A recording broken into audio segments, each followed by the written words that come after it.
자, 쌀의 영양 성분에 대해서 잠깐 설명을 드릴 텐데요. 쌀이 이렇게 생겼습니다. 제가 미리 그려놨어요. 네, 그 다음에 이 쌀 껍질 있죠, 껍질. 이렇게 왕개라고 합니다. 왕개가 이렇게 싸고 있습니다. 이런 식으로. 그래서 쌀 눈가에 싹 싸고 있어요. 자, 그 다음에 이 안에 미강이라고 그러죠. 쌀겨가 이렇게 쭉 있습니다. 그래서 이게 속껍질이라고 합니다. 속껍질. 이 속껍질이 이렇게 있어요. 자, 여기가 쌀 눈인데요. 쌀 눈. 쌀 눈의 영양분이 몇 프로 있냐? 66%가 있습니다. 이것은 비타민, 비타민과 미네랄이 함유되어 있습니다. 특히나 비타민 B군이 많아요. 또 쌀눈에 가바라는 성분도 있고요. 옥타코사놀 이런 아주 몸에 좋은 성분들이 있어요. 특히나 가바라는 것은 뇌 영양 물질이죠. 뇌를 활성화시킨다. 그래서 치매도 좀 좋아지고 또 애들 같은 경우 머리도 좋아지는 그런 성분이죠. 쌀눈을 먹어야 되는 게 이런 것 때문에 먹어야 되는 겁니다. 자, 다음은 이 쌀겨죠. 이게 쌀겨. 이 부분에 미강이라고 합니다. 미강, 쌀겨. 이 부분에 29% 영양분이 있어요. 이 두 성분은 섬유질입니다. 섬유질인데 이 섬유질은 다이어트 식품입니다. 다이어트 식품. 다이어트 하는데 가장 중요한 것이 섬유질이에요. 근데 쌀의 이 쌀겨 중에 가장 좋은 성분이 뭐가 들어있냐면요. 장에 가장 좋은 성분 IP6라는 이 물질이 들어있는데 이것은 대장암을 아주 예방하는 아주 특이한 성분입니다. 그래서 이게 쌀겨에 많이 들어있다 보시면 됩니다. 그 다음에 이 백미죠, 백미. 여기 이 부분, 이 백미는 백미라고 하는데 이 백미에는 5%밖에 영양분이 없어요. 이거 주성분은 탄수화물입니다. 탄수화물은 다른 얘기로 보면 이거 설탕이다 보시면 됩니다. 그래서 흰 쌀밥을 100g 먹었다 그러면 흰 설탕을 100g 먹었다 생각하시면 돼요. 물론 이것은 에너지를 내는 데는 가장 좋아요. 또 우리 뇌에 꼭 필요한 성분이긴 하지만 지금 우리가 먹는 쌀은 백미를 먹습니다. 백미. 그러니까 백미를 먹어버리면 한 가지 성분만 먹습니다. 그래서 사실은 66%, 29%를 합치면 몇 %입니까 이게? 네. 이렇게 합치면 95% 영양분이 되는 거예요. 95%. 자, 95% 영양분을 다 버리고 사실 우리는 찌꺼기를 먹는 거예요. 찌꺼기 5%.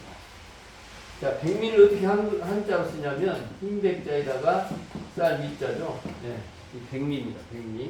백미인데 이 백자를 이쪽 옆으로 붙이면 무슨 글자가 될까요? 네. 찌꺼기 박자입니다. 찌꺼기 박자예요. 그래서 백미를 먹는 것은 찌꺼기 먹는 것 같다. 이렇게 보시면 됩니다. 그래서 이제 우리가 쌀눈과 쌀겨와 백미를 다 먹으면 좋겠죠. 그걸 먹는 현미라고 합니다. 현미. 그러니까 왕겨만 딱 까내고 먹으면 굉장히 좋은 영양분은 최고입니다. 최고. 100%의 영양분을 섭취하는데 현미가 약간 좀 안 좋은 점이 있어요. 물론 영양가는 좋은데 안 좋은 게 뭐냐면 여기에 피틴산이라는 이 껍질에 자기 방어를 위한 그러니까 이 속껍질에는 양초 같은 성분이 있다고 보시면 돼요. 양초. 그래서 수분이나 이런 것이 흡수되지 않도록 방어를 합니다. 또한 외부에 침입하는 균을 막아내는 역할을 해요. 그래서 자기 방어를 하기 위한 성분이 뭐냐면 피틴산입니다.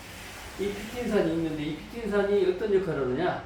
우리 내부로 들어가면 미네랄이나 비타민 이런 것을 흡수를 방해하는 역할을 합니다. 그래서 현미만 먹었다 그러면 소화가 잘 안 돼요. 소화가 잘 안 되고 계속 현미만 먹었다 그러면 골다공증을 유발할 수도 있고 머리 어지럼증을 유발할 수도 있고 어린애들 같은 경우는 성장이 잘 안 되는 그런 안 좋은 점이 있습니다. 그래서 또한 먹기가 힘들어요. 당뇨 있는 분들이 현미를 먹어라. 그래서 현미를 먹는데 우리가 알다시피 100번 씹어서 먹으라. 100번 씹어서. 100번 씹는 게 쉽습니까? 어려워요. 특히나 소화가 잘 안 된 소화력이 떨어진 당뇨 환자들 같은 경우는 현미를 먹고 굉장히 힘들어합니다. 그래서 현미를 먹는 것은 쉽지 않다. 그리고 백미는 아까 제가 얘기했지만 백미를 먹었다 그러면 이건 당분을 먹고 있는 거다. 당뇨 환자들은 백미 드시면 안 됩니다. 자, 그래서 저희들은 뭘 원하느냐? 황미를 원합니다. 황미. 자, 황미는 1에서 3분도, 1에서 3분도까지를 현미라고 합니다. 현미. 자, 1분도는 뭐냐? 쌀이 100%다 보면 1%를 깎아내는 걸 1분도라고 해요. 그럼 3분도, 3%까지 깎아내는 것이 현미다. 자, 백미는 11분도에서 13분도까지. 백미는 11분도에서 13분도까지를 백미라고 합니다. 그래서 쌀로 짧게 깎아버리고 아주 그 탄수화물만 남겨놓은 것이 백미.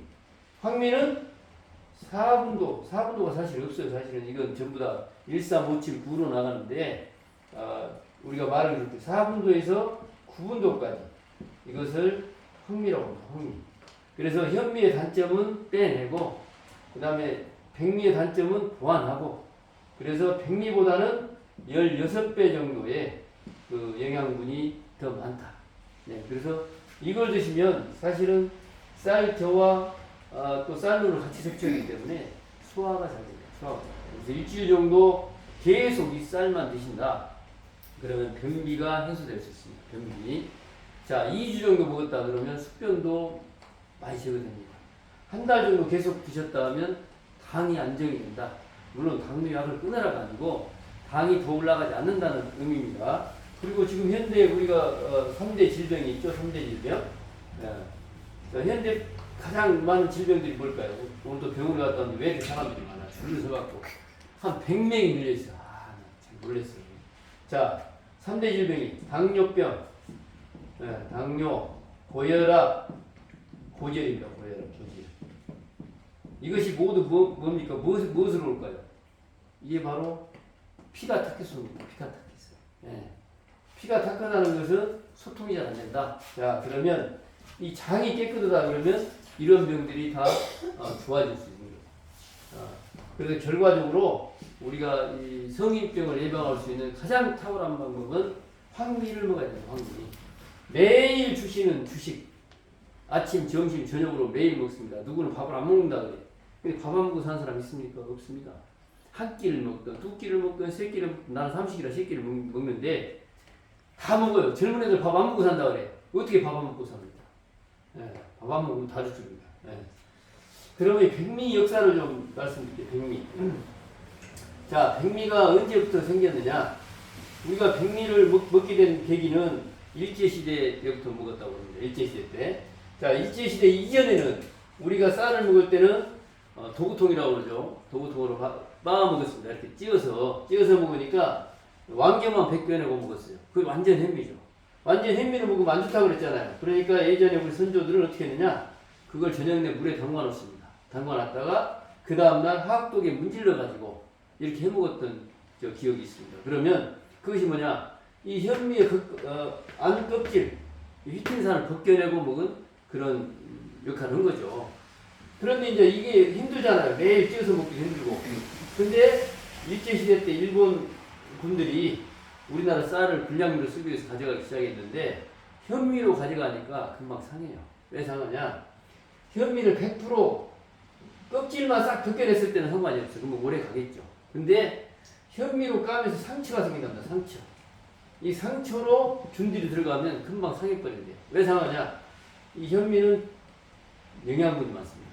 섬유질이라 또 비타민, 또 쌀도 마찬가지.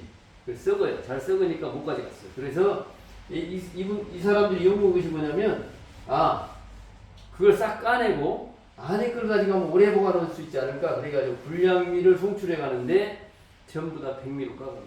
그래서 그 기술력이 정미소가 그래서 생겼는데 3,000개의 정미소를 전국에 지어주고 이 쌀을 전부 다 목포항이나 군산항으로 해서 가져갔다는 거죠. 근데 백미를 가지고 이 백미를 가지고 이 일본 분들이 어디서 실패를 봤느냐? 처음에 백미 영양성분을 몰랐으니까 백미만 가져가서 먹였어요. 근데 필리핀 전선에 이렇게 필리핀을 에워싸고 있는데 그 밖으로 연합군열을 말하자면 에워쌌어요. 그러니까 부식이 못 들어가. 부식이 이렇게. 그러니까 이 사람들이 일본군들이 전부 다 이 백미만 먹은 거예요. 그러니까 어떤 병이 왔다?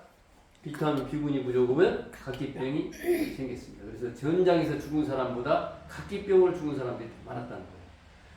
그런데 그러면 이 백미를 먹고 각기병이 생겨서 죽는데 이걸 어떻게 뒤치를까 연구를 하다 보니까 쌀눈이다. 쌀눈. 네. 이게 쌀눈이 미아입니다. 미아. 말하자면 쌀의 눈인데 미아를 찾아온 거예요. 미아. 쌀눈을 찾아다가 이걸 갈아서 빻아서 이 병사들에게 줬더니 낫더라. 네.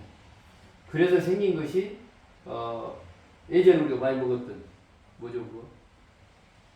원기소. 원기소라고. 원기소 먹어봤죠? 네. 네. 원기소가 맛있어요. 근데 부자들만 먹었어요. 보면 갖고 다니는 거 자랑 그래 애들이. 그리고 하나만 주라면 딱 하나만 줘. 네? 원기소 주성분이 뭐냐면 쌀분하고 고소한 콩가루 이 두 개를 섞어서 만든 거예요. 네. 그래서 원기소가 굉장히 좋은 영양제가 된 거예요. 여기서 안 거예요 이 사람들이. 그래서 쌀눈은 사람을 살렸지만 백미는 사람을 죽인다. 그래서 그 어떤 자료를 보니까 백미만 계속해서 10개월 동안 먹었다. 쌀은 쌀인데 그 부식도 안 먹고 그러면 죽는데요. 네. 영양분이 없어서. 그래서 이제 백미를 먹으면 안 된다는 사실을 알았고, 그 다음에 아까 우리가 영상을 봤을 때 오래된 쌀은 드시면 돼요, 안 돼요? 안 되죠. 네. 쌀의 유통기한이 몇 개월이요? 몇 개월이 아니고 15일이라고 그랬죠. 7시간 후면은 산화가 된다. 산화가 시작된다. 이게 우리가 그 사과 깎아놓으면 색깔이 변하듯이 산소하고 이렇게 부딪히니까 산화가 된다. 그 다음에 7일 후면은 산패가 된다. 네. 변한다. 부패가 된다. 15일 후면은 영양분이 소실된다. 산패가 더 심각해지고 영양분이 없어진다. 이게 먹으나 마나한 거예요, 사실. 네. 이런 쌀을 드시면 안 돼요. 그리고 보통 몇 개월 먹어요? 2, 3개월은 그냥 놔두고 먹습니다. 겨울에는 괜찮아요. 어디다 보관할 데도 없어갖고 그냥 다락에 넣어놓고 뭐 주방 옆에 놔두고 2, 3개월씩 먹으면 이건 완전히 안 좋은 성분이 더 많다. 그래서 부패된다고 그러죠. 자, 부패가 되면 무슨 균이 생기냐면 이 발암물질이죠. 발암물질. 네? 이장님 오셨네. 네. 자, 봅시다.